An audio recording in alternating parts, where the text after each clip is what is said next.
Apocalipse capítulo 1, lerei todo esse primeiro capítulo, diz assim a palavra do Senhor, Apocalipse capítulo 1. Revelação de Jesus Cristo, que Deus lhe deu para mostrar aos seus servos o que em breve há de acontecer. Ele enviou o seu anjo para torná-la conhecida ao seu servo João, que dá testemunho de tudo o que viu, isto é, a palavra de Deus e o testemunho de Jesus Cristo. Feliz aquele que lê as palavras desta profecia, e felizes aqueles que ouvem e guardam o que nela está escrito, porque o tempo está próximo. João, às 7 igrejas da província da Ásia.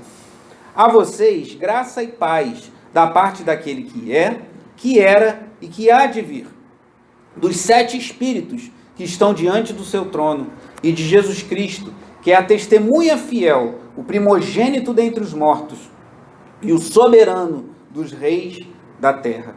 Ele nos ama e nos libertou dos nossos pecados por meio do seu sangue, e nos constituiu reino e sacerdote para servir a seu Deus e Pai.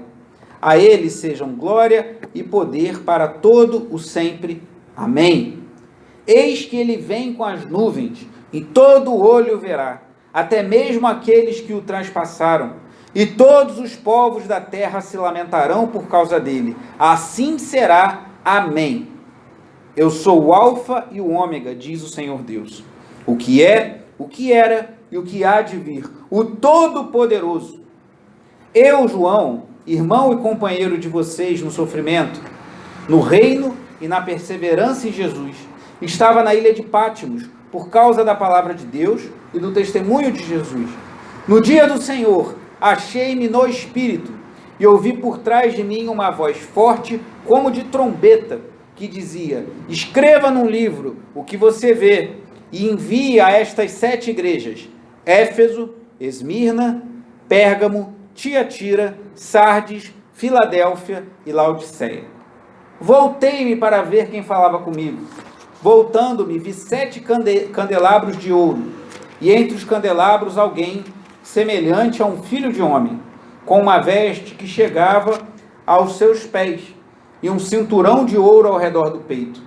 Sua cabeça e seus cabelos eram brancos como a lã, tão brancos quanto a neve, e seus olhos eram como chama de fogo. Seus pés eram como bronze numa fornalha ardente, e sua voz como o som de muitas águas. Tinha em sua mão direita 7 estrelas, e da sua boca saía uma espada afiada de 2 gumes. Sua face era como o sol quando brilha em todo o seu fulgor. Quando o vi, caí aos seus pés como morto. Então ele colocou sua mão direita sobre mim e disse: não tenha medo, eu sou o primeiro e o último, sou aquele que vive. Estive morto, mas agora estou vivo para todo sempre, e tenho as chaves da morte e do Hades. Escreva, pois, as coisas que você viu, tanto as presentes como as que acontecerão. Este é o mistério das 7 estrelas que você viu em minha mão direita e dos 7 candelabros. As 7 estrelas são os anjos das 7 igrejas, e os 7 candelabros são as 7 igrejas. Oremos. Pai amado e bendito, louvado seja o teu nome, Senhor. Eu te agradeço que a tua palavra é rica, é maravilhosa, ela nos exorta, nos corrige, nos repreende, mas também nos recompensa, Senhor. Ah, Deus, como lemos aqui no versículo 3, feliz aquele que lê as palavras desta profecia, e felizes aqueles que ouvem e guardam o que nela está escrito, porque o tempo está próximo. Abençoa-nos nessa noite. Senhor, fala poderosamente a cada coração desses que me ouvem, seja através de uma transmissão, seja aqui na igreja, seja numa gravação, que o teu Espírito Santo continue ministrando aos nossos corações, continue falando nessa porção tão preciosa da tua palavra, que é toda preciosa e maravilhosa. Fala aos nossos corações com grande poder e glória nessa noite, em nome de Jesus. Amém. Os irmãos que estão aqui podem sentar. Amados, hoje eu preparei uma mensagem um pouco diferente do que faço de costume. Vai ser uma mensagem um pouco panorâmica acerca do que eu venho falando nas últimas semanas. E por ser panorâmica, eu não vou me ater com detalhes e muitos elementos aqui do texto, capítulo 1 mesmo ali, a guisa de introdução, nós vamos seguir para o capítulo 2 daqui a pouco. E se você quiser entrar mais em detalhes, tanto você que está aqui quanto você que me ouve na sua casa, você pode consultar, todas as mensagens anteriores estão disponíveis no YouTube, com exceção de hoje de manhã, mas possivelmente amanhã já estará disponível. Nós vamos montar até uma playlist, você pode ouvir todas em sequência. Então, alguns elementos que eu vou passar rápido aqui, se você quiser ouvir em maiores detalhes, você pode consultar no YouTube, no nosso próprio YouTube. Ou se você quiser ouvir uma pregação melhor, você pode procurar alguém como, por exemplo, o reverendo Hernando Dias Lopes, que fala com brilhantismo sobre essas cartas, ou alguém como, por exemplo, o pastor Renato Vargens, que são pregadores íntegros, que pregam a palavra de Deus com autoridade. O reverendo Augusto Nicodemos também tem uma mensagem, mas eu não encontrei, pelo menos, de cada igreja.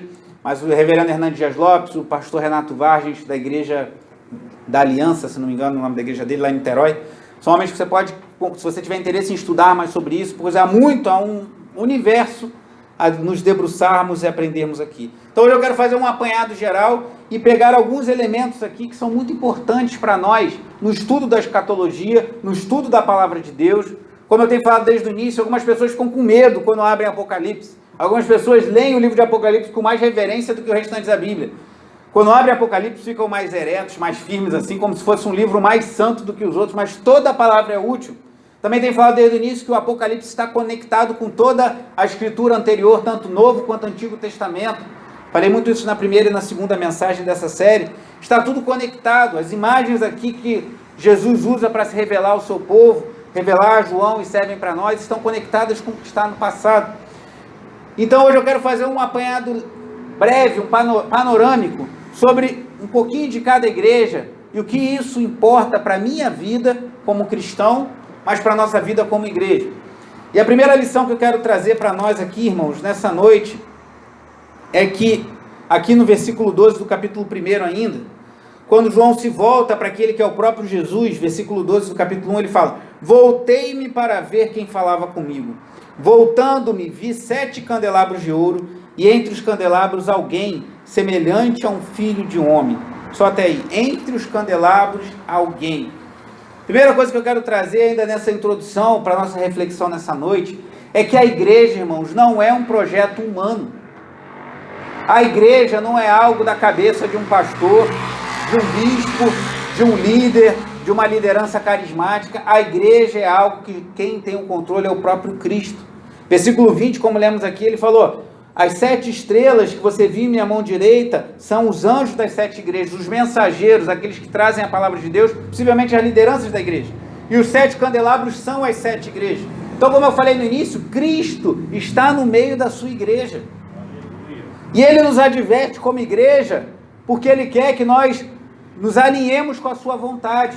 Mas se nós não o obedecermos, Ele trará juízo sobre nós, porque a igreja não pertence a pastor nenhum. Ontem eu estava na casa da minha irmã, com a Tati, agora vamos em 4, né? A Raquel está na barriga, mas está lá, né? Eu, Tati, Daniel e Raquel lá na casa da minha irmã, com a minha sobrinha e minha mãe. E minha irmã é uma pessoa maravilhosa, uma mulher de Deus, com muito conteúdo. E a gente ontem ficou conversando sobre teologia, sobre uma série de questões, foi uma conversa muito edificante, me abençoou muito. E a gente conversava e em certo momento ela falou assim: irmão, eu fico vendo as pessoas, eu fico chateada, que ela é muito dedicada na igreja dela, ela trabalha na igreja dela, é uma pessoa extremamente dedicada, de muita confiança da sua liderança.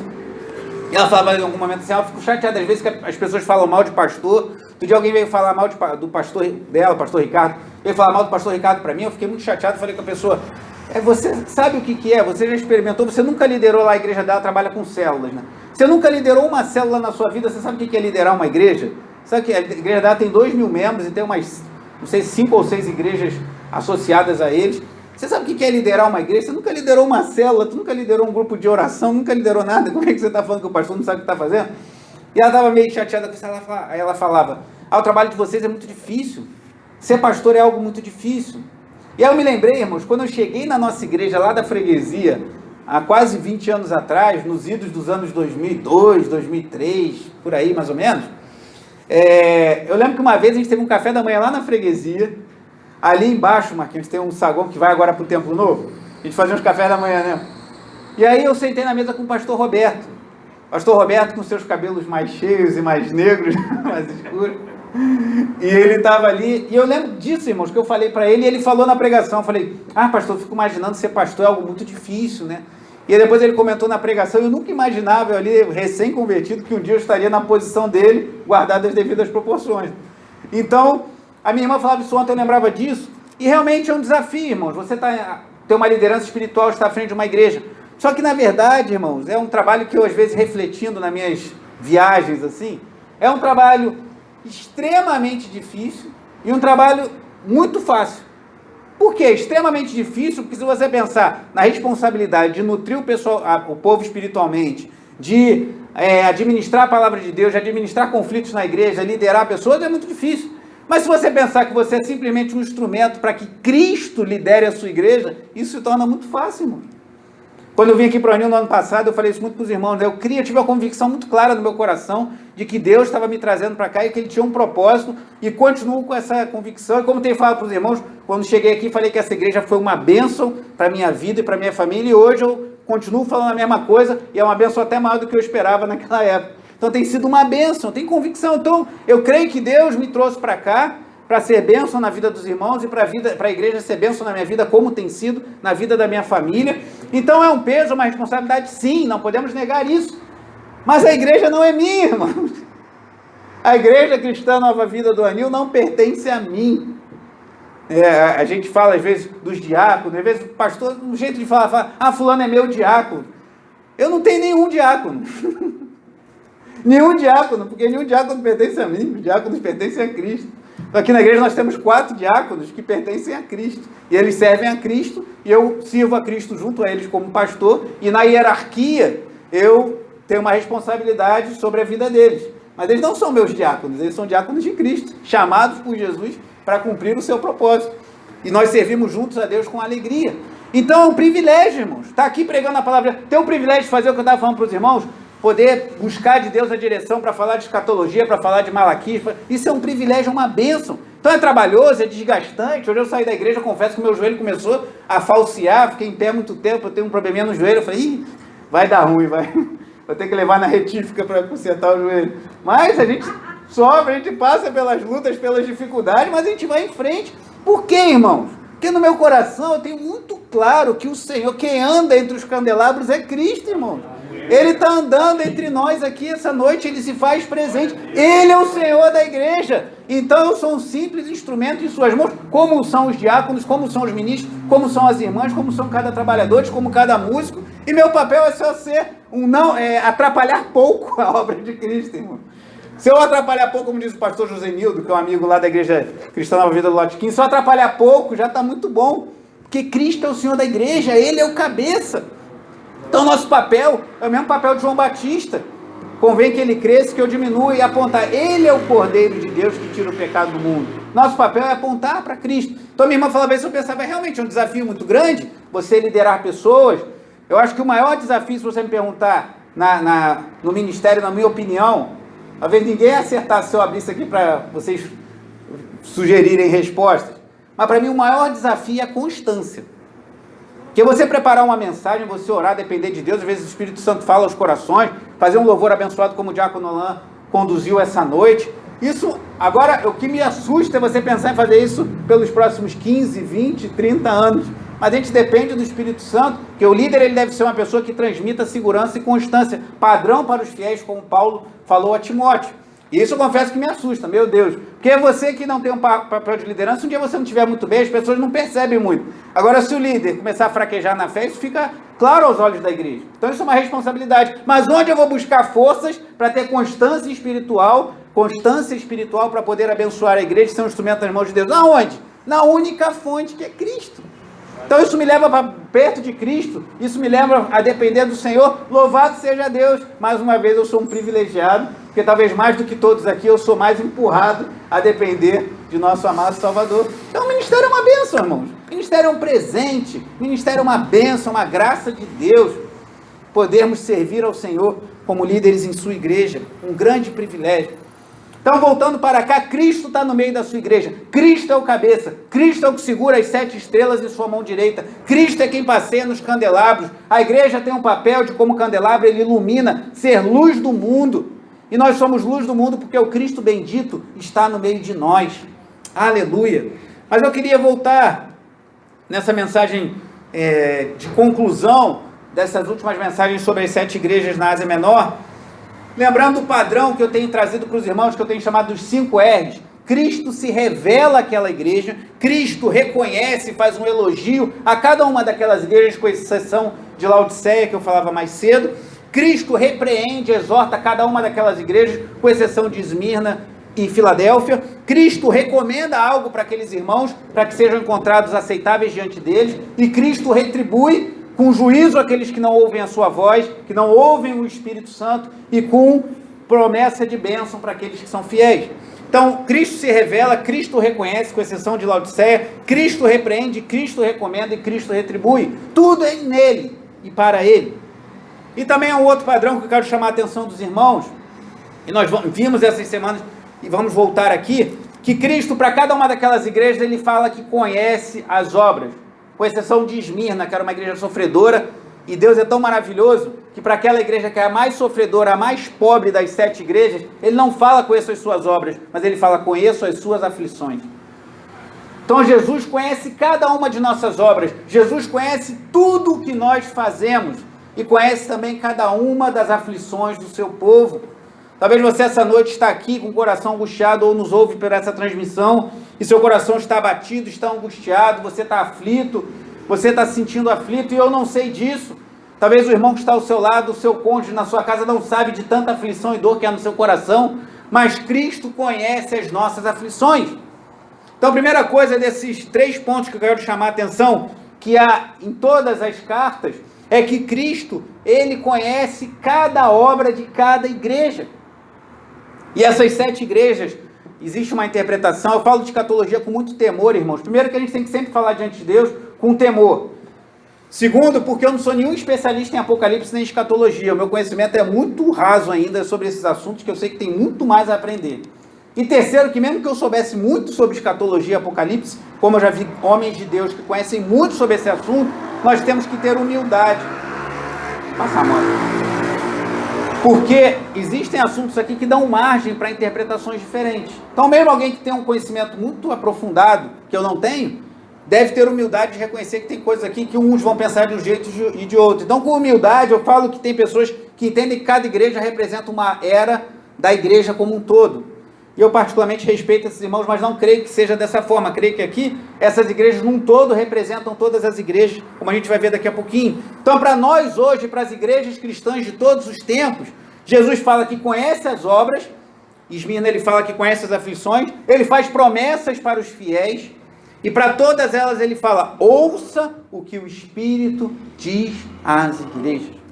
Então, independente da linha teológica que a gente vem a seguir para estudar Apocalipse, escatologia, a todas aquelas igrejas e a nós, eu creio que Cristo está falando esta noite, tem falado ao longo dessas semanas, precisamos ouvir o que o Espírito Santo ministra a nossos corações. Mas vamos fazer um breve panorama aqui, em cada uma das igrejas de forma bem breve, dando uma recapitulação, lembrando um pouco. Éfeso, a primeira igreja das 7, era uma igreja que tinha zelo pela doutrina. Jesus chega a falar que eles odiavam a prática dos nicolaítas, que Jesus também odeia. Eu falei isso quando falei de Éfeso. Tem gente que não consegue imaginar que Deus odeia alguma coisa. Deus odeia heresia. Deus odeia coisas que levam o seu povo ao pecado, ao desvio doutrinário. E Éfeso tinha zelo pela doutrina. Éfeso não tolerava hereges. Éfeso suportava aflições, mas tinha abandonado seu primeiro amor. Então, o ponto positivo de Éfeso é que ela tinha doutrina, mas o ponto negativo é que ela era uma igreja fria. E aqui eu aprendo, irmãos, que nós como igreja precisamos amar a doutrina, precisamos zelar pela doutrina, mas devemos pedir a Deus que mantenha o amor pelo Senhor e um pelos outros. A nossa preocupação, a nossa compaixão, uns pelos outros, vivas. Vamos lá no capítulo 2. Eu vou dar uma breve palavra e a gente vai ler a carta de cada igreja de forma bem breve. 2, versículo 1. Ao anjo da igreja em Éfeso escreva: estas são as palavras daquele que tem as 7 estrelas em sua mão direita e anda entre os 7 candelabros de ouro, como vimos no capítulo 1. Jesus tem a liderança da igreja em suas mãos e anda por meio da sua igreja. Versículo 2: conheço as suas obras, o seu trabalho árduo e a sua perseverança. Sei que você não pode tolerar homens maus, que pôs à prova os que dizem ser apóstolos, mas não são, e descobriu que eles eram impostores. Você tem perseverado e suportado os sofrimentos por causa do meu nome e não tem desfalecido. Cristo reconhece essa virtude. Versículo 4: contra você, porém, tenho isto: você abandonou o seu primeiro amor. Lembre-se de onde caiu, arrependa-se e pratique as obras que praticava no princípio. Se não se arrepender, virei a você e tirarei o seu candelabro do lugar dele. Mas há uma coisa a seu favor: você odeia as práticas dos nicolaítas, como eu também as odeio. Aquele que tem ouvidos, ouça o que o Espírito diz às igrejas. Ao vencedor darei o direito de comer da árvore da vida que está no paraíso de Deus. De Éfeso, Cristo vai para Esmirna. Esmirna era uma igreja pobre, era uma igreja que passava perseguição, era uma igreja muito pobre, mas diferente de Éfeso, que zelava pela doutrina, mas tinha se esfriado na sua alma, Esmirna estava sendo fiel a Deus em meio ao sofrimento. Olha o que diz aqui, versículo 8 em diante: ao anjo da igreja em Esmirna escreva: estas são as palavras daquele que é o primeiro e o último, que morreu e tornou a viver, Cristo. Conheço as suas aflições e a sua pobreza, mas você é rico. Observe isso. Para o mundo essa igreja era pobre, mas para Deus ela era rica. Conheço a blasfêmia dos que se dizem judeus, mas não são, sendo antes sinagoga de Satanás. Não tenho medo do que você está prestes a sofrer. O diabo lançará alguns de vocês na prisão para prová-los, e vocês sofrerão perseguição durante 10 dias. Seja fiel até a morte, e eu lhe darei a coroa da vida. Aquele que tem ouvidos, ouça o que o Espírito diz às igrejas. O vencedor, de modo algum, sofrerá a segunda morte. Então aquela igreja que aos olhos do mundo era pobre, não tinha influência nenhuma na sociedade, Cristo fala para eles: vocês são ricos. E aí de Éfeso para Esmirna chegamos em Pérgamo. Em Pérgamo é uma igreja que perseverou mesmo diante do martírio de Antipas, talvez tenha sido o líder da igreja. Eu falava hoje de manhã que ele, a tradição conta que ele foi carbonizado, irmãos, ele foi queimado vivo, possivelmente dentro de um touro, talvez de bronze, foi colocado ali dentro, foi acesa uma fogueira e o homem morreu ali. Imagina o pastor da sua igreja, né, branquinho, torradinho, irmão, dentro de um bronze. E para descontrair, mas é muito dramático, irmãos. E o que a igreja fez depois de ver essa cena bizarra? Ela perseverou, ela continuou servindo a Deus, ela continuou fiel, e Cristo exalta isso. Mas aquela igreja, diferente de Éfeso, aquela igreja que Jesus fala que estava onde está o trono de Satanás, a cidade de Pérgamo era uma cidade que tinha 4 grandes templos de adoração a falsos deuses. Aquela igreja que está no lugar que Jesus fala que era onde estava o trono de Satanás, aquela igreja perseverou em meio à perseguição, mas ela cedeu a todo o luxo daquela cidade e tolerou possivelmente a imoralidade dos que estavam em seu meio. Vê aqui versículo 12 de Apocalipse 2. Ao anjo da igreja em Pérgamo escreva: estas são as palavras daquele que tem a espada afiada de 2 gumes. Sei onde você vive, onde está o trono de Satanás. Contudo, você permanece fiel ao meu nome e não renunciou à sua fé em mim. Glória a Deus. Nem mesmo quando Antipas, minha fiel testemunha, foi morto nesta cidade onde Satanás habita, que eu acabei de falar para vocês. No entanto, tenho contra você algumas coisas. Você tem aí pessoas que se apegam aos ensinos de Balaão, que ensinou Balaque a armar ciladas contra os israelitas, induzindo-os a comer alimentos sacrificados a ídolos e a praticar imoralidade sexual. De igual modo, você tem também os que se apegam aos ensinos dos nicolaítas. Portanto, arrependa-se, semelhança do que falou para Éfeso. Se não, virei em breve até você e lutarei contra eles com a espada da minha boca. Aquele que tem ouvidos, ouça o que o Espírito diz às igrejas. Ao vencedor darei do maná escondido. Também lhe darei uma pedra branca com um novo nome nela inscrito, conhecido apenas por aquele que o recebe. Então Pérgamo tinha perseverado em meio à perseguição. Talvez você tenha passado por uma situação difícil, talvez nessa quarentena você tenha convivido com pessoas que te perseguiram, que afrontaram a sua fé e você permaneceu firme, você resistiu. Mas talvez você esteja cedendo a toda a imoralidade do nosso mundo, toda a imoralidade da nossa sociedade, o que talvez Pérgamo estava cedendo também ao ceder à doutrina de Balaão. Então Cristo exorta aquela igreja e ele segue de Pérgamo para Tiatira. Tiatira já era uma igreja que, diferente de Éfeso, é curioso que Éfeso tinha doutrina, mas não tinha amor. Tiatira tinha amor, um exemplo para nós, irmãos. Precisamos ter amor uns pelos outros. Tiatira tinha amor, tinha fé, tinha serviço. Talvez se a pandemia acontecesse naqueles dias, a igreja de Tiatira tivesse feito uma grande corrente de doação de cestas básicas, tivesse procurado ajudar irmãos, ela tinha serviço, ela trabalhava, talvez fizesse muito mais do que isso. Tiatira era uma igreja que se movia, que se envolvia, uma igreja que tinha amor, e nisso ela nos ensina, irmãos. Precisamos nos importar com as dores uns dos outros, precisamos que a dor do outro doa em nós, precisamos nos envolver com as demandas uns dos outros, precisamos chorar com os que choram, como diz a palavra, e Tiatira era uma igreja que fazia isso. Mas Tiatira cedeu ao ensino de uma falsa profetisa chamada Jezabel, que falava até das coisas profundas, dos profundos segredos de Satanás. Sabe, aquele tipo de pessoa que fala assim, não, você tem que conhecer no profundo aquela coisa que ninguém sabe, às vezes uma coisa quase ocultista no meio da igreja.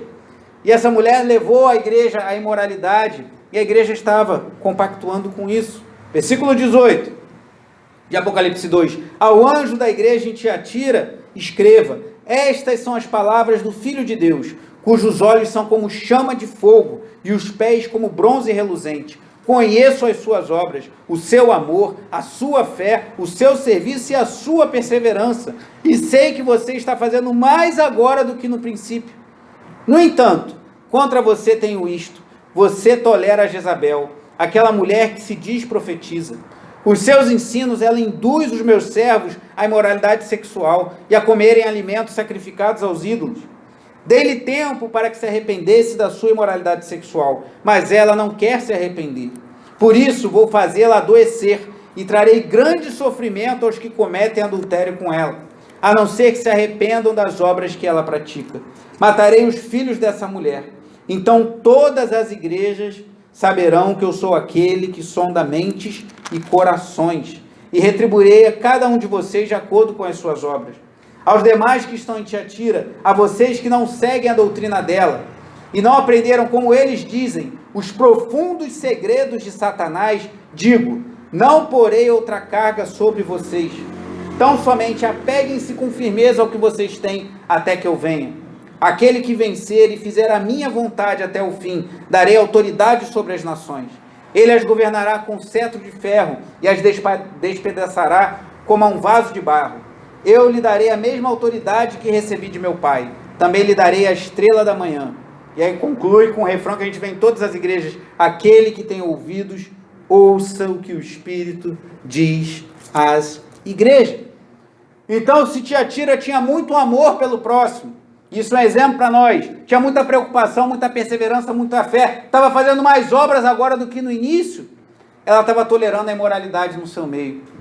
E muitas igrejas evangélicas, irmãos, têm cedido a esse erro, porque o conceito de amor hoje em dia na sociedade é muito diferente do conceito da Bíblia.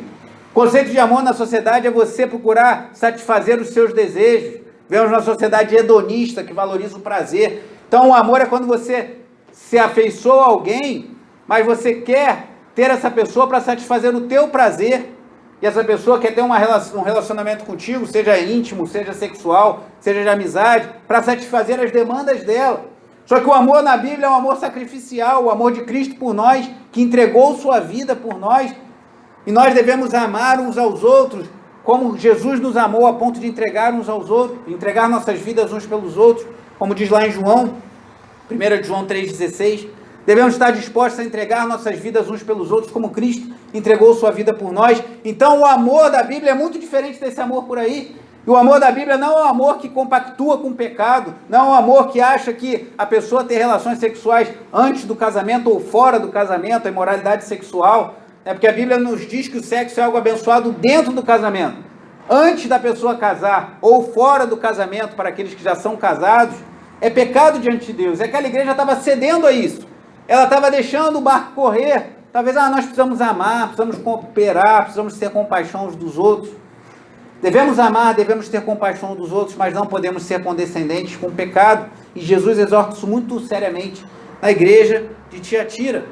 E essa igreja tem algo particular que eu não falei na mensagem anterior, irmãos. Porque essa cidade de Tiatira, ela tinha umas classes, semelhante a uns sindicatos. Eram umas classes de profissionais. E essas classes costumavam fazer festas de adoração à divindade. E o povo cristão estava num dilema, porque eles participavam, eram comerciantes de vestes, de tecido. E aí tinha a associação de comerciantes de tecido. E eles faziam uma festa a um Deus. E ele estava acostumado a participar. Só que agora ele se tornou crente. Ele se tornou crente em Jesus Cristo, um cristão, e não convém participar daquilo. Isso estava gerando um problema para aqueles irmãos, possivelmente. Então, essa igreja nos ensina também que nós, cristãos, não podemos compactuar com certas coisas que acontecem fora. Nessa época de junho, esse ano não está acontecendo muito por causa da quarentena, né? Mas sempre procuram a liderança da igreja para falar sobre se é lícito que o teu filho participe de festa junina, se é lícito, sempre assim.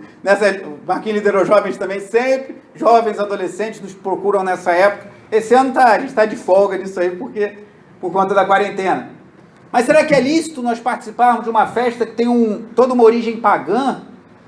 Uma pessoa me procurava esses dias, que tinha uma festa de família, mas era algo na família dela, e ela não era uma festa junina, mas fizeram tipo umas comidas típicas, algumas coisas assim. Se ela via problema, eu falei, eu na minha opinião, posso estar enganado, mas eu não vejo problema que você vá, participe do que for lícito, se tiver alguma música de moralidade, alguma coisa assim, ou bebedeira, você daqui a pouco faz a tua malinha e vai embora. Mas eu entendo que é uma oportunidade de você estar ali junto com a sua família, testemunhando o Evangelho. Vá com atenção, vá com cuidado, mas leve o amor de Cristo. Agora, tem um limite nisso, irmãos. Porque nós não podemos compactuar com festas idólatras, com coisas que nós sabemos que desagradam ao nosso Senhor. E nós não podemos nos misturar. E talvez em Tiatira os cristãos estavam tendo dificuldade com isso. E o problema de Tiatira era a tolerância com o pecado. Eles tinham amor, mas eles eram tolerantes com o pecado. Nós estamos caminhando para o fim dessa nossa jornada aqui de recapitulação das igrejas. Chegamos a Sardes. Sardes tinha fama de estar vivo. Sardes era uma igreja que tinha uma fama de ser uma igreja viva, vigorosa. Mas Cristo condena justamente pelo mundanismo. E como eu falei no domingo passado, Sardes nos ensina que quando nos tornamos mundanos, quando deixamos de influenciar o mundo e deixamos que o mundo nos influencie, isso gera apatia, isso abate, isso nos deixa fracos espiritualmente. E olha o que Jesus fala para Sardes. Ao anjo da igreja em Sardes, capítulo 3, versículo 1, escreva: estas são as obras daquele que tem os 7 espíritos, que é uma analogia ao espírito sétuplo, do próprio Espírito de Deus, do Espírito Santo, de Deus e as 7 estrelas. Conheço as suas obras. E olha que crítica dura de Jesus. Você tem fama de estar vivo, mas está morto. Esteja atento. Fortaleça o que resta e que estava para morrer, pois não achei suas obras perfeitas aos olhos do meu Deus. Lembre-se, portanto, do que você recebeu e ouviu. Obedeça e arrependa-se. Mas se você não estiver atento, virei como um ladrão, e você não saberá que hora virei contra você. No entanto, você está em Sardes, uns poucos, o único reconhecimento que Jesus faz, uns poucos que não contaminarão as suas vestes. Eles andarão comigo, vestidos de branco, pois são dignos. O vencedor será igualmente vestido de branco. Jamais apagarei o seu nome do livro da vida, mas o reconhecerei diante do meu Pai e dos seus anjos. E novamente, aquele que tem ouvidos, ouça o que o Espírito diz às igrejas. Como eu falei, quando falei sobre essa igreja, Sardes, a cidade de Sardes, ela foi invadida 2 vezes, porque os vigias que deviam ficar observando se viam invasores, não cumpriram seu papel. E Jesus usa essa história, que era muito fresca na memória daqueles crentes daquela igreja, para falar, vigia, para que o mundanismo não venha invadir e destrua essa igreja. Sardes, por causa do seu mundanismo, cedeu à apatia. Eu falava isso de manhã, eu falava sobre Laodiceia, irmãos. E nós precisamos estar atentos, porque às vezes nós vivemos a vida do crente. Nós não roubamos, não matamos, não adulteramos, pagamos nossas contas, chegamos no horário no trabalho, saímos no horário, honramos nossos compromissos, pagamos nossos impostos, viemos para a igreja, nos reunimos aqui, participamos do ministério, fazemos tudo direitinho. Mas se não atentarmos, não vigiarmos, às vezes nosso coração se esfria e nós estamos com fama de estarmos vivos, mas o nosso coração está morto. E aí chegamos a Filadélfia, a penúltima igreja dessa série de 7 igrejas. Uma igreja que tinha pouca força, mas que tinha guardado a palavra de Cristo. Uma igreja que não negou o nome de Jesus. E para ela, Jesus fala que deixou uma porta que ninguém poderia fechar. Filadélfia, junto com Esmirna, são as 2 igrejas que não são repreendidas por Cristo. Alguns falam que ela é repreendida por dizer que tem pouca força, mas eu me alinho com aqueles que falam que não há repreensão. Cristo reconhece a virtude daquela igreja. E aqui no versículo 7 do capítulo 3 diz: ao anjo da igreja em Filadélfia escreva: estas são as palavras daquele que é santo e verdadeiro, que tem a chave de Davi. O que ele abre ninguém pode fechar, e o que ele fecha ninguém pode abrir. Conheço as suas obras, eis que coloquei diante de você uma porta aberta, que ninguém pode fechar. Sei que você tem pouca força, Deus sabe das nossas fraquezas, mas guardou a minha palavra e não negou o meu nome. Veja o que farei com aqueles que são sinagoga de Satanás, e que se dizem judeus e não são, mas são mentirosos. Farei que se prostrem aos seus pés, e reconheçam que eu o amei. Visto que você guardou a minha palavra de exortação à perseverança, eu também o guardarei da hora da provação, que está para vir sobre todo o mundo, para pôr à prova os que habitam na terra. Venho em breve, retenha o que você tem, para que ninguém tome a sua coroa. Farei do vencedor uma coluna no santuário do meu Deus, e dali jamais sairá. Escreverei nele o nome do meu Deus, e o nome da cidade do meu Deus, a nova Jerusalém, que desce dos céus da parte de Deus. E também escreverei nele o meu novo nome. Aquele que tem ouvidos, ouça o que o Espírito diz às igrejas. Filadélfia era uma igreja considerada fraca, uma igreja que tinha pouca força, mas essa que era considerada fraca aos olhos do mundo, Cristo faz dela uma coluna no reino de Deus. Essa que era fraca para os reinos desse mundo, era uma coluna para o reino de Cristo, e assim deve ser a nossa igreja, assim deve ser as nossas vidas. Talvez alguém olhe para você: mas você crê na Bíblia, mas você acredita no que diz a palavra, isso que vocês chamam de palavra de Deus? Mas isso aí não vale mais para os dias de hoje. Mas você acredita no casamento? Mas você acredita na família? Você acredita que vale a pena viver uma vida íntegra, que Deus se agrada disso? Isso não existe mais. E as pessoas às vezes nos taxam de fracos, de bobos, de infantis, de imaturos. Você vai na igreja dar dinheiro para o pastor, você é iludido, você é fraco de cabeça, você cai em papo de quem quer tirar dinheiro de você, e as pessoas nos taxam de fracos, de bobos, de um monte de coisas. Mas esses que são fiéis a Deus, que aos olhos do mundo são tratados como fracos, aos olhos de Cristo são feitos colunas no santuário do nosso Deus. Aleluia. Glória a Deus. E aí, por fim, irmãos, depois dessa rápida, mas densa, corrida pelas 6 igrejas, chegamos à 7ª. Eu não vou ler agora, que eu li de manhã, e você pode voltar na mensagem, vamos postar em breve.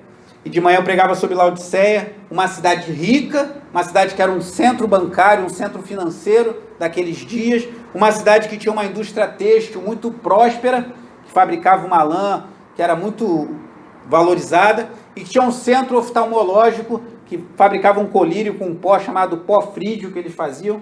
Frígio, os músicos sabem que frígio lembra logo os músicos, tem um modo frígio. E o pó frígio fabricava um colírio.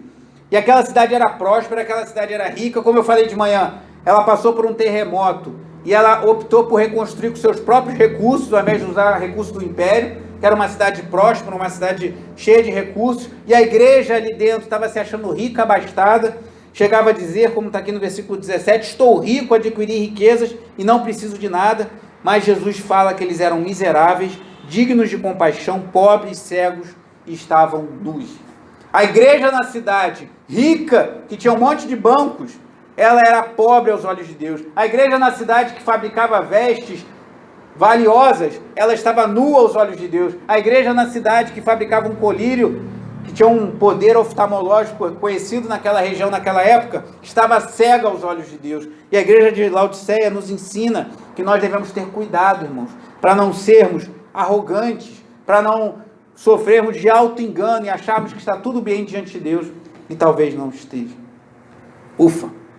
Se você esteve aqui de manhã, a maioria não esteve, mas se você acompanha o culto pela internet, nessa nossa jornada aqui, nós lemos agora 3 capítulos de Apocalipse. O primeiro na abertura, o segundo eu expondo aqui as primeiras igrejas, o terceiro que eu não li todo, mas li o complemento de manhã. E rapidinho você vê que a gente passa por toda uma porção valiosa da palavra de Deus. Mas o que eu quero chamar a nossa atenção nessa noite, irmãos, com esse fechamento, com esse apanhado geral de tudo que tratamos nessas últimas semanas. Que Deus nos faça como igreja, uma igreja viva e aquecida pelo poder do Espírito Santo, e não uma igreja fria como Éfeso. Que nós possamos zelar pela doutrina como Éfeso foi, mas que não sejamos frios e abandonemos o nosso primeiro amor. Que nós sejamos perseverantes em meio ao sofrimento como foi a igreja de Esmirna. Que nós não cedamos à imoralidade, aos ensinos de Balaão como foi Pérgamo. Que nós tenhamos amor, serviço e fé, como tinham os irmãos de Tiatira, mas não venhamos a tolerar o mundanismo no seio da igreja, nem nas nossas próprias vidas. Que nós venhamos a vigiar, para que não ficamos apáticos como os irmãos de Sardes, e assim deixamos de agradar a Deus. Que nós sejamos fiéis a Cristo, como eram os irmãos de Filadélfia, mesmo tendo pouca força. E que nós não cedamos ao auto-engano e achemos que somos muito bons. E Deus talvez fale para nós como falou a Laodiceia, que estava cega, nua e pobre, embora se achasse rica e muito poderosa. Que Deus tenha misericórdia de nós. E o que se segue, irmãos? O que entraremos aí à frente? Enquanto tudo isso acontecia na terra, agora vamos ao capítulo 4, eu não vou ler todo ele, embora seja curto, só o início. Capítulo 4, versículo 1. Depois dessas coisas olhei, e diante de mim estava uma porta aberta no céu. A voz que eu tinha ouvido no princípio, falando comigo como trombeta, disse: suba para cá, e mostrarei a você o que deve acontecer depois dessas coisas. Imediatamente me vi tomado pelo Espírito, e diante de mim estava um trono no céu, e nele estava assentado alguém. Versículo 9. Toda vez, versículo 9, que os seres viventes dão glória, honra e graças àquele que está assentado no trono e que vive para todo sempre, os 24 anciãos se prostram diante daquele que está assentado no trono e adoram aquele que vive para todo sempre. Eles lançam suas coroas diante do trono e dizem: Tu, Senhor e Deus nosso, és digno de receber a glória, a honra e o poder, porque criaste todas as coisas e por tua vontade elas existem e foram criadas. Amados irmãos, alguns fazem entendem que há uma separação entre Apocalipse 1, 2 e 3 e Apocalipse 4, e eu respeito, como disse, interpretações diferentes, mas eu creio que há uma conexão aqui clara, porque enquanto a igreja sofre na terra, enquanto a igreja passa por perseguição na terra, enquanto a igreja milita aqui na terra e tem que lutar contra a heresia, tem que lutar contra a imoralidade, tem que lutar contra o falso ensino, tem que lutar contra a idolatria, tem que lutar contra o mundanismo, tem que se colocar firme para não ceder às tantas tentações que vêm de fora, que vêm de dentro, para não sermos achados como Laodiceia, que eu falava de manhã, que Jesus bateu a porta da igreja, porque ele estava fora da igreja, a igreja estava funcionando e Jesus estava do lado de fora. Para que isso não aconteça conosco, irmãos, nós precisamos ter muito claro que, embora estejamos aqui, a igreja militante, há uma igreja triunfante nos céus. Deus está soberano. E essa é a visão que Deus dá a João, logo depois de expor essas cartas às 7 igrejas. As 7 igrejas estão militando, as 7 igrejas têm cristãos fiéis, todas elas recebem reconhecimento, com exceção de Laodiceia. Mesmo em Sardes, falam, uns poucos aí não se contaminaram. E esses poucos de Sardes e os fiéis das outras igrejas, aqueles que decidem viver para a glória de Deus, aqueles mesmo em Laodiceia, aquela igreja que não recebeu elogio, mas que se arrependeram e se voltaram para Jesus, esses receberam a certeza de que Deus está reinando no seu trono, soberano. Aleluia. Então é uma igreja militante na terra que somos nós. e é uma igreja triunfante nos céus, que já vive na presença do Cordeiro, e um dia nós vamos nos unir, irmãos. Essa é a nossa esperança. Tem falado muito, o propósito da escatologia não é botar medo em nós, não é assustar ninguém, não é que a gente fique com medo, como alguma pessoa me falou, vi algo sobre escatologia esses dias, e fulano ficou com medo, ai meu Deus, agora eu estou tremendo, não quero nem sair de casa. Não é isso o propósito, é nos dar segurança, nos dar certeza, que enquanto a igreja milita e guerreia aqui na terra, Deus milita por nós nos céus. Aleluia. O soberano está no seu trono, assentado, sempre reinando, soberano, como cantamos de manhã. E essa é a visão que Deus dá a João. Então, que nessa mensagem um pouco diferente do que costumo fazer, fiz um apanhado geral e muita informação, vocês podem ouvir depois, voltar às mensagens anteriores, há muitas preciosidades para aprendermos aqui da palavra do Senhor. Nós possamos meditar nisso. Cristo conhece as nossas obras. Como disse a Esmirna, Cristo conhece as nossas aflições. Ele nos diz, ouça o que o Espírito diz às igrejas. O Espírito Santo continua falando hoje às igrejas, como eu disse no início, pertencem a Cristo. E Ele é fiel para nos recompensar por nossa fidelidade. Como está a sua vida diante de tudo isso que vimos nessa noite, de forma tão rápida assim? Como está a sua vida? Qual o diagnóstico que Deus tem da sua vida nessa noite? Você que está aqui essa noite, você que nos acompanha por uma transmissão. O que Cristo poderia dizer acerca da sua vida? O que Cristo poderia dizer acerca da nossa igreja? Conheço as tuas obras. O que Ele conhece das minhas obras? O que Ele conhece das tuas obras? Ele conhece todas as coisas. Que possamos dar ouvidos, irmãos, ao que o Espírito Santo está nos dizendo, ao que o Espírito de Deus nos chama a sermos fiéis ao Senhor em todo o tempo e vivermos para a glória de Jesus. E guardarmos essas palavras, não as minhas palavras, irmãos, mas as palavras de Deus, as palavras do Senhor. Pois concluindo com o versículo 3 novamente do capítulo 1. Feliz aquele que lê as palavras desta profecia, e felizes aqueles que ouvem e guardam o que nela está escrito.